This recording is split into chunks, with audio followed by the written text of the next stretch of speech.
আজ Donald Trump দ্বিতীয়বারের মতো যুক্তরাষ্ট্রের প্রেসিডেন্ট হিসেবে দায়িত্ব গ্রহণ করেছেন এবং ৪৭তম প্রেসিডেন্ট হিসেবে হোয়াইট হাউসে প্রবেশ করছেন। তার দায়িত্ব গ্রহণের প্রথম দিনেই তিনি বেশ কয়েকটি গুরুত্বপূর্ণ নির্বাহী আদেশ সই করতে পারেন বলে জানা গেছে।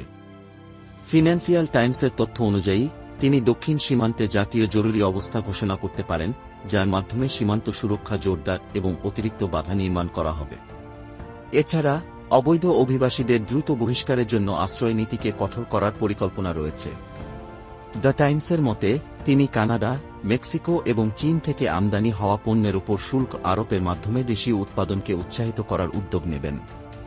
ফিন্যান্সিয়াল টাইমসের আরও জানিয়েছে তিনি আর্কটিক ন্যাশনাল ওয়াইল্ড লাইফ রিফিউজে তেল খননের অনুমতি এবং পাইপলাইন নির্মাণের জন্য একটি পূর্ণাঙ্গ জ্বালানি পরিকল্পনা সই করতে পারেন। একই সঙ্গে পরিবেশগত নিয়মাবলীর শিথিল করার পদক্ষেপ নেওয়া হবে। পলিটিকোর মতে ট্রাম্প জানুয়ারি ৬ ক্যাপিটল দাঙ্গায় অভিযুক্তদের ক্ষমা প্রদানের উদ্যোগ নিতে পারেন এবং শিক্ষাক্ষেত্রে ট্রান্সজেন্ডার অধিকার ও ক্রিটিক্যাল রেস থিওরি সম্পর্কিত নীতিতে পরিবর্তন আনতে পারেন।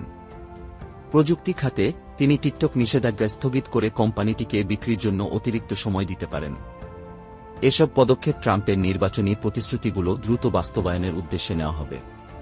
আজকের দিনটি যুক্তরাষ্ট্রের রাজনীতিতে একটি নতুন অধ্যায়ের সূচনা করবে।